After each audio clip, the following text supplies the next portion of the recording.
الحمد لله رب العالمين والصلاة والسلام على سيد الأنبياء والمرسلين أما بعد فأعوذ بالله من الشيطان الرجيم بسم الله الرحمن الرحيم مل کر درود پاک پڑھیں الصلاة والسلام علیک یا رسول اللہ وعلى آلك وأصحابك یا حبیب اللہ الصلاة والسلام علیک یا نبی اللہ وعلى آلك وأصحابك یا نور اللہ.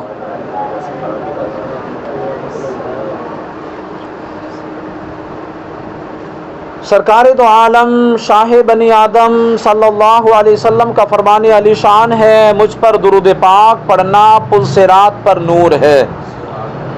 جس نے جمعہ کے دن مجھ پر 80 مرتبہ درود پاک پڑھا، اللہ عز و جل اس کے 80 سال کے گناہ معاف فرما دیتا ہے. زندگی میں جب کبھی مشکل مقام آیا، زباں پہ اس گھڑی میری درود و سلام آیا. صلو علی الحبیب صلی اللہ علی محمد صلی اللہ علیہ وآلہ وسلم.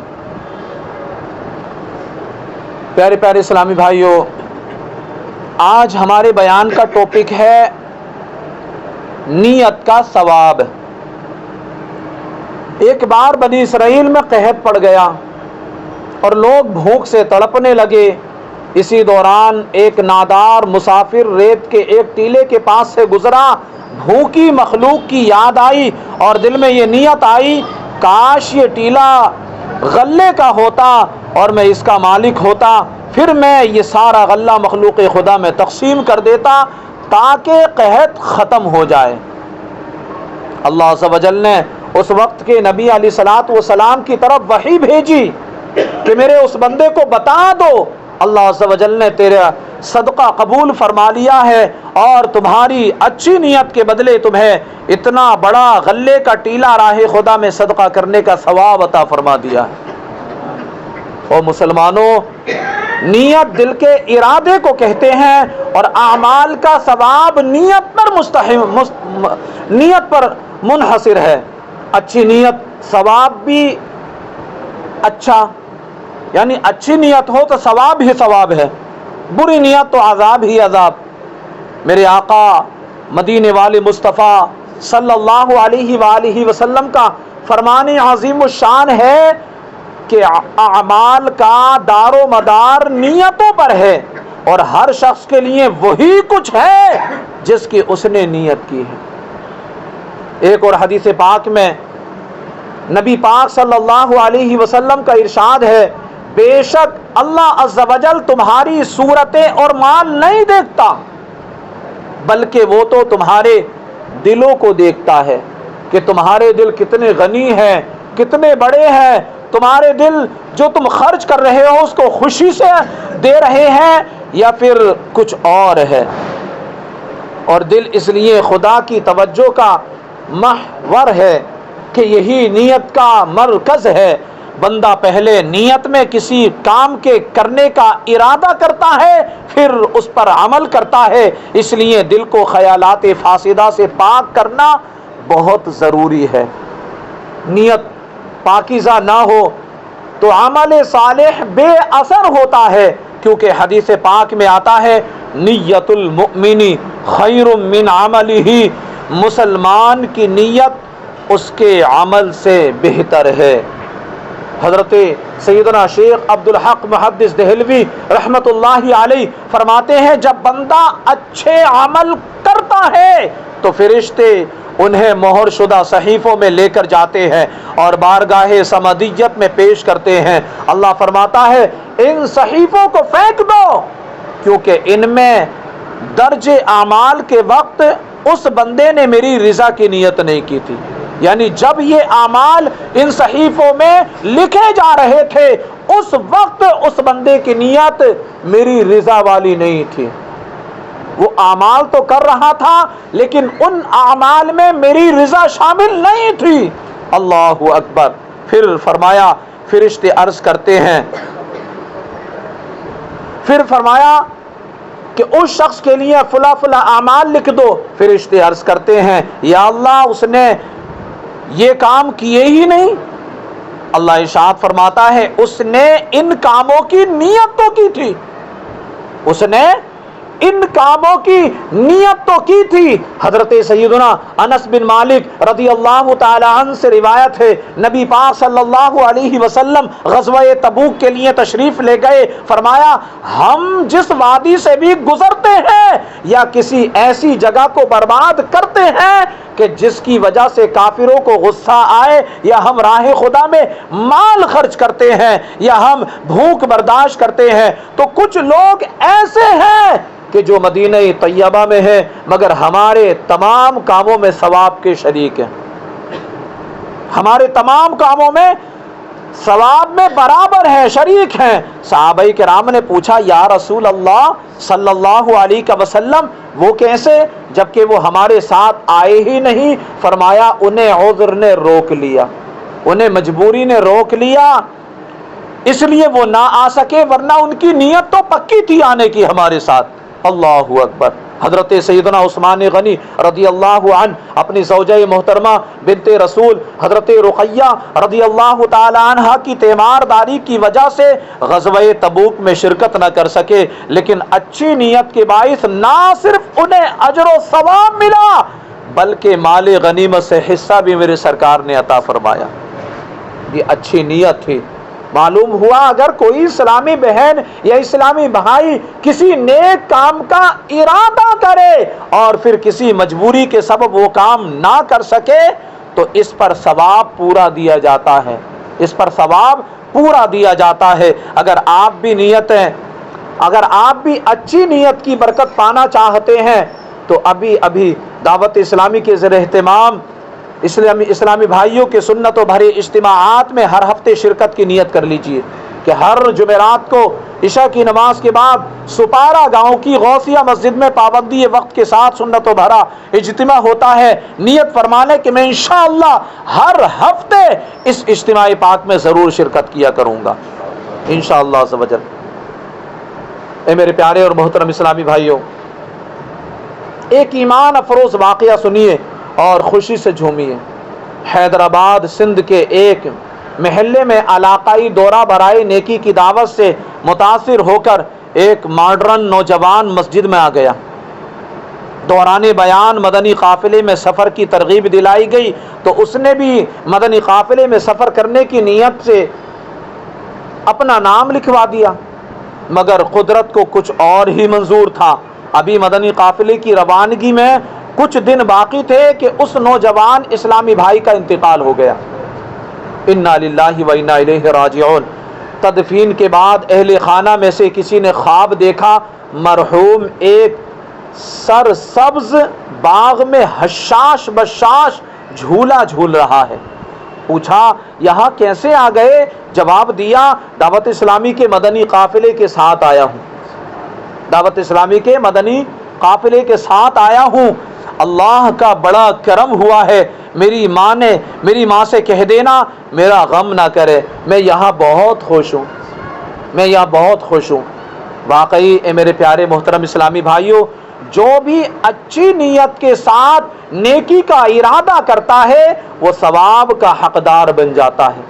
حسن نیت کے بارے میں ایک اور حدیث پاک اپنے دل کے مدنی گلدستے میں سجا لیجئے۔ اللہ کے رسول مقبول بی بی آمینہ کے گلشن کے مہکتے پھول صلی اللہ علیہ وسلم نے ارشاد فرمایا جو شخص کسی نیکی کا ارادہ کرے اور پھر کسی وجہ سے عمل نہ کر سکے تو بھی اس کے لیے اتنا ہی ثواب ہے جتنا نیکی کرنے والے کے اعمال میں ثواب لکھا جاتا ہے۔ اور مسلمانوں یاد رکھیے اگر نیت درست نہ ہو تو بظاہر مظلوم ہونے کے باوجود انسان جہنم کا مستحق ہو جاتا ہے، جیسا کہ دو عالم کے تاجدار محبوب پروردگار جناب احمد مختار صلی اللہ علیہ وسلم کا ارشاد گرامی ہے، جب دو مسلمان تلواریں لے کر آپس میں لڑتے ہیں تو قتل کرنے والا اور قتل ہونے والا دونوں جہنمی ہوتے ہیں۔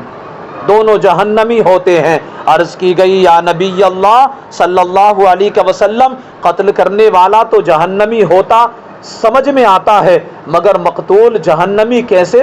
فرمایا اس نے بھی قاتل کو جو مسلمان تھا اس کو قتل کرنے کی نیت کی تھی، تو نیت کی وجہ سے وہ بھی جہنمی ہوا۔ اللہ اکبر۔ محبوب رحمان سرور ذیشان مکی مدنی سلطان صلی اللہ علیہ وسلم نے ارشاد فرمایا لوگوں کی 4 اقسام ہے۔ کتنی اقسام ہیں؟ 4 قسمیں ہیں۔ ایک وہ جسے اللہ نے علم اور مال دیا اور وہ اپنے مال کے مطابق مال راہ خدا میں خرچ کرتا ہے۔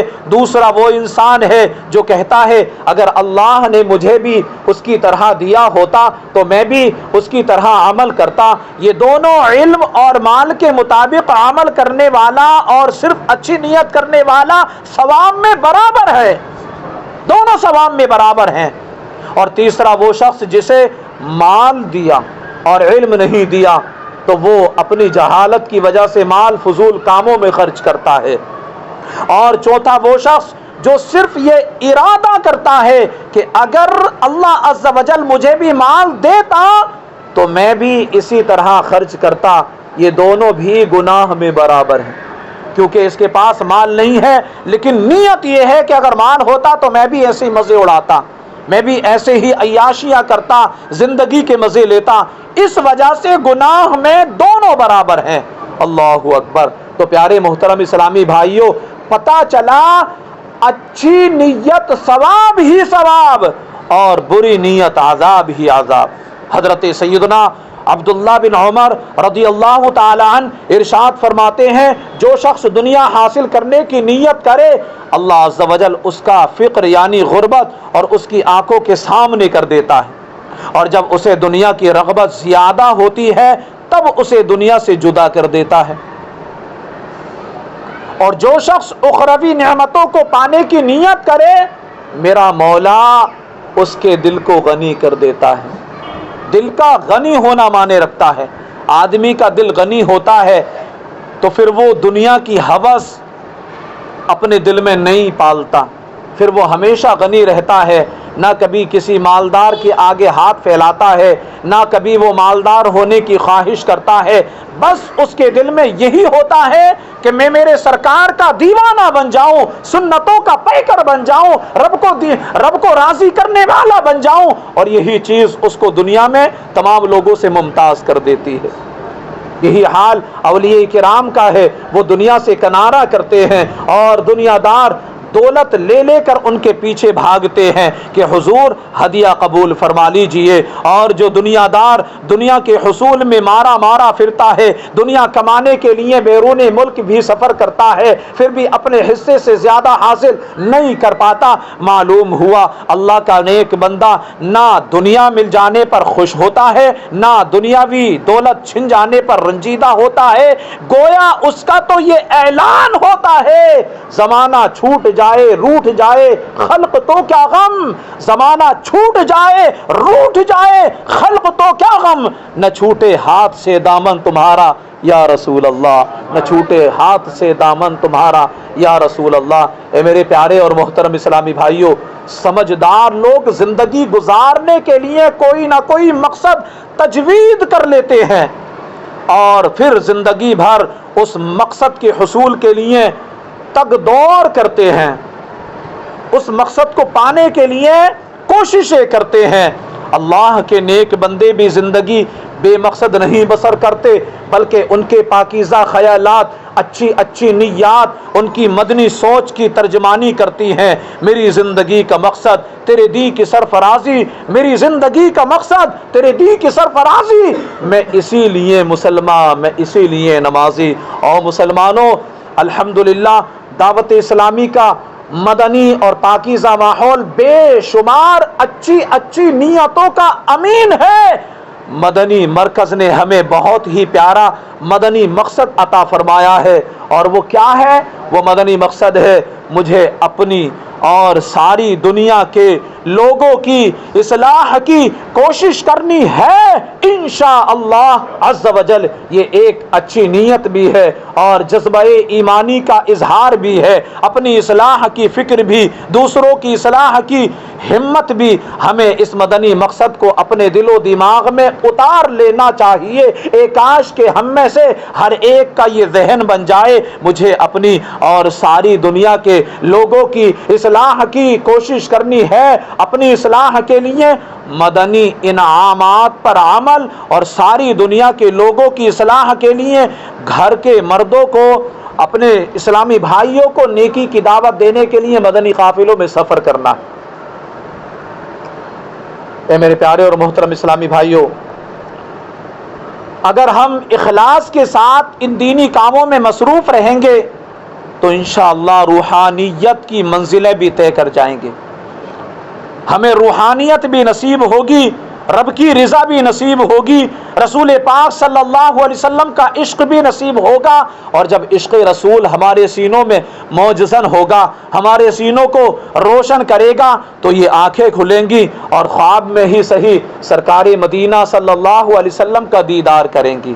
اور جس کو اللہ کی قسم دنیا کے اندر میرے آقا کا دیدار نصیب ہو جائے تو اس کے لیے جنت کی ضمانت مل جاتی ہے، پھر وہ جنت میں جائے گا۔ تو میرے پیارے اور محترم اسلامی بھائیوں، ہمیں چاہیے کہ ہم مدنی مقصد میں ہم اپنی اور دنیا بھر کے لوگوں کی اصلاح کی نیت کر لیں، اور اگر یہی نیت اپنائے ہمارا سفر حیات جاری رہے تو یہ سودا مہنگا نہیں، کیونکہ حدیث پاک کی روح سے اچھی نیت والے کو ثواب مل ہی جاتا ہے، اگرچہ وہ اس پر کسی مجبوری کے باعث عمل نہ بھی کر سکے۔ بلکہ حدیث قدسی میں ہے، اللہ پاک نے فرشتوں سے فرمایا جب کوئی بندہ برائی کا ارادہ کرے تو اسے مت لکھو، اور جب بندہ کسی نیکی کا ارادہ کرے اور عمل نہ کر سکے تو ایک نیکی لکھو، اور اگر وہ نیکی کر لے تو 10 نیکیاں لکھو، اگر وہ نیکی کر لے تو 10 نیکیاں لکھو۔ سبحان اللہ۔ اے میرے پیارے محترم اسلامی بھائیوں، اللہ کا ہم گناہ گاروں پر کتنا کرم ہے، ہم صرف دل میں نیکی کا ارادہ کریں اور ہمیں اس نیکی کا ثواب مل جائے۔ اس کے مقابلے میں اگر ہم دل میں برائی کا ارادہ کریں تو وہ برائی لکھی نہیں جاتی جب تک بندہ اسے کر نہ لے، جب تک بندہ اسے کر نہ لے۔ اور اگر انسان وہ گناہ کر بھی لے تو صرف ایک نیکی، ایک ہی گناہ لکھا جاتا ہے، پھر اگر بندہ صرف دل سے توبہ کر لے تو وہ گناہ بھی مٹا دیا جاتا ہے، وہ گناہ بھی اس کے نامہ اعمال سے مٹا دیا جاتا ہے۔ اور مسلمانوں، مدنی مقصد کو اپنانے والے تو بڑے بڑے مزے میں رہتے ہیں کہ نیکی کی نیت کر لینے ہی پر انہیں اجر و ثواب مل جاتا ہے۔ ہمیں بھی اس مدنی مقصد کو ورد زمان بنا لینا چاہیے۔ مل کر کہیے، مجھے اپنی اور ساری دنیا کے لوگوں کی اصلاح کی کوشش کرنی ہے انشاءاللہ عز و جل۔ اے میرے پیارے اور محترم اسلامی بھائیوں، مدنی مقصد میں ہم اپنی اصلاح کا ارادہ کرتے ہیں، کیونکہ نصیحت تب ہی اثر کرتی ہے جب بندہ دوسروں کی اصلاح کے ساتھ ساتھ اپنی بھی اصلاح کی کوشش کرے، ورنہ اوروں کو نصیحت خود میاں فضیحت والی بات ہو جاتی ہے۔ اوروں کو نصیحت اور خود فضیحت۔ قرآن پاک میں بھی ایسے لوگوں کو احساس ذمہ داری دلایا جو نیکیوں کے پرچار کے لیے دن رات سرشار ہیں۔ ارشاد باری تعالی ہے، أَتَأْمُرُونَ النَّاسَ بِالْبِرِّ وَتَنْسَوْنَ أَنفُسَكُمْ وَأَنْتُمْ تَتْلُونَ الْكِتَابَ أَفَلَا تَعْقِلُونَ۔ اللہ فرماتا ہے، کیا لوگوں کو بھلائی کا حکم دیتے ہو اور اپنی جانوں کو بھولتے ہو، حالانکہ تم کتاب پڑھتے ہو؟ تو کیا تمہیں عقل نہیں؟ نیکیاں ہمارے گناہوں کی تلافی کرتی ہیں، جیسا کہ قرآن پاک میں ارشاد ہوتا ہے، ان الحسنات یذہبن السیئات۔ فرماتا ہے میرا مولا، بے شک نیکیاں برائیوں کو مٹا دیتی ہیں۔ اے میرے پیارے محترم اسلامی بھائیوں، نیکیوں کی برکت سے دل صاف و شفاف ہو جاتے ہیں، اور دل ہی انسانی جسم کا بادشاہ ہے، یہی اچھی نیتوں کا مرکز ہے۔ مدنی مقصد اپنانے والے کا دل باغ اور بلکہ باغ مدینہ بن جاتا ہے، اور پھر انسان صاحب روحانیت بن جاتا ہے۔ یاد رکھیے، اگر ہم نے اپنے خیالات کو پاکیزہ بنانے کی کوشش نہ کی، اپنی نیتوں کے اخلاص پر توجہ نہ دی، تو شیطان ہمیں برے خیالات میں الجھا کر جہنم کی طرف لے جانے کی کوشش کرے گا۔ اور یہ آخری بات حضرت سیدنا ابو ہریرہ رضی اللہ تعالی عنہ فرماتے ہیں، جو شخص کسی عورت سے حق مہر کے ساتھ نکاح کرے اور اس کی نیت مہر ادا کرنے کی نہ ہو تو وہ زانی ہے، اور جو شخص قرض لے مگر ادا کرنے کی نیت نہ کرے تو وہ چور ہے۔ اور مسلمانوں، کیسی حدیث پاک میں ہمیں جھنجھوڑ دینے والی نصیحتیں ارشاد فرمائی گئی۔ ذرا سوچیں کہ وہ اگر نکاح تو کرتا ہے، حلال طریقہ ہوتا ہے یہ، لیکن جو مہر اس کے نکاح میں بندھے، اس نے یہ نیت ہی کر لی کہ مجھے دینا ہی نہیں ہے، معاف کروا لینا ہے، تو حدیث پاک میں اس کی ممانعت فرما دی گئی اور اس پر تنبیہ فرمائی گئی، ایسا شخص جب مرے گا تو زانی ہو کر مرے گا۔ اور اگر کوئی قرض لے رہا ہے، نیت ہی یہ ہے کہ میں اس کا قرض دوں گا نہیں، تو پھر ایسے شخص کے بارے میں فرمایا گیا کہ یہ چور ہے، یہ چور ہے۔ تو مسلمانوں، ہمیں ہوشیار رہنا چاہیے، بالخصوص اپنے ارادوں پر غور کرنا چاہیے، اپنی نیتوں پر غور کرنا چاہیے کہ یہ نیتی ہی ہیں جو بندے کو ممتاز کر دیتی ہیں۔ اللہ تعالی ہم سب کو کہنے سننے سے زیادہ عمل کرنے کی توفیق عطا فرمائے۔ صلو علی الحبیب صلی اللہ تعالی علی محمد صلی اللہ علیہ وآلہ وسلم۔